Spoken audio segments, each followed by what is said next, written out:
ई शिक्षकोश profile update video में आपका स्वागत है। शिक्षकों के प्रश्नों और समस्याओं का समाधान करने के लिए ये एक आधिकारिक डिजिटल गाइड है।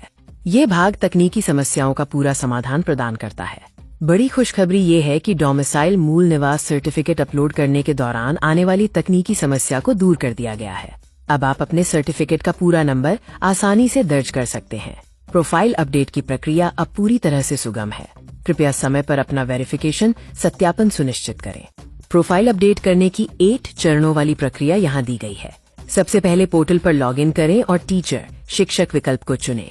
इसके बाद मेन्यू पर क्लिक करें, टीचर रजिस्ट्रेशन को चुनें और फिर एडिट प्रोफाइल पर दबाएं।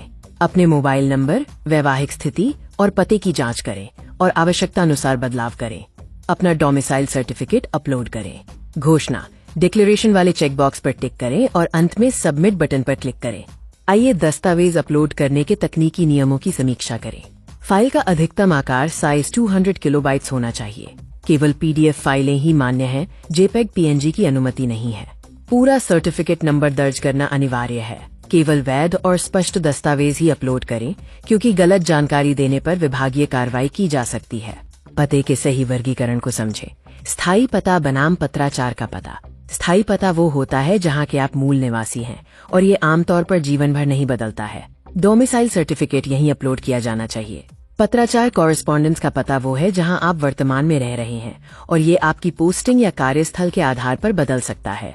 यदि दोनों पते समान हैं, तो सेम एज परमानेंट एड्रेस का विकल्प चुनें। विवाहित महिला शिक्षकों के लिए डोमिसाइल का नियम पति के पते पर नहीं, बल्कि पिता के पते पर आधारित होता है। ऐसा आरक्षण के प्रावधानों और अधिकारों की निरंतरता सुनिश्चित करने के लिए किया जाता है, जिसमें नियुक्ति के समय का स्थायी पता दर्ज होता है। अन्य राज्यों के मूल निवासी शिक्षकों के लिए स्थायी पता उनके गृह राज्य होम स्टेट का होना चाहिए और वहां से जारी डोमिसाइल सर्टिफिकेट ही अपलोड किया जाना चाहिए। पत्राचार का पता वर्तमान निवास या कार्यस्थल होना चाहिए।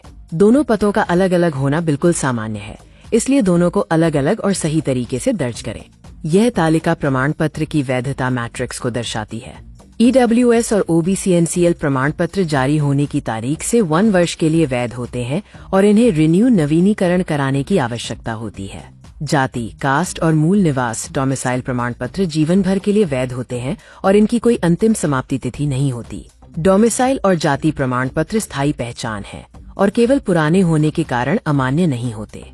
यदि आपके पास एक वैध डोमिसाइल सर्टिफिकेट है जिसके विवरण नियुक्ति के समय की जानकारी से मेल खाते हैं, तो ये पूरी तरह से मान्य है। आप नियुक्ति से पहले या बाद में जारी किए गए प्रमाण पत्र अपलोड कर सकते हैं, बशर्ते जानकारी समान हो। दस्तावेज पुराना होने के कारण केवल जल्दबाजी में नया बनवाने से बचें। यदि कोई गलती हो जाए तो चिंता न करें। इस प्रक्रिया में शिक्षक द्वारा प्रोफाइल सबमिट करना, फिर BEO DPO द्वारा समीक्षा करना शामिल है। यदि कोई त्रुटि पाई जाती है तो इसे सुधार के लिए वापस पोर्टल पर भेज दिया जाता है। अगर कुछ भी गलत पाया जाता है तो अधिकारी जांच करेंगे और आवेदन को सुधार के लिए आपके पोर्टल पर वापस भेज देंगे। ई शिक्षकोश प्रोफाइल के 2 सुनहरे नियम हैं: मूल स्थान का नियम, रूल ऑफ ऑरिजिन, और नवीनता पर सटीकता, एक्यूरेसी ओवर रीसेंसी। डोमिसाइल इस बात का प्रमाण है कि आप मूल रूप से कहां से हैं, न कि इस बात का कि आप आज कहां हैं। एक पुराना लेकिन सटीक दस्तावेज हमेशा नए लेकिन त्रुटिपूर्ण दस्तावेज से बेहतर होता है। सही जानकारी ही डोमिसाइल प्रमाण पत्र की वैधता की एकमात्र कसौटी है, क्योंकि इसकी कोई समाप्ति तिथि नहीं होती। यह गाइड शिक्षकों की सुविधा और सामान्य जानकारी के लिए तैयार की गई है। भविष्य में विभाग की ओर से आने वाला कोई भी नया निर्देश ही अंतिम रूप से मान्य होगा। धन्यवाद। इस तरह की और भी महत्वपूर्ण जानकारियों के लिए लर्न विद PK पंकज से जुड़े रहें।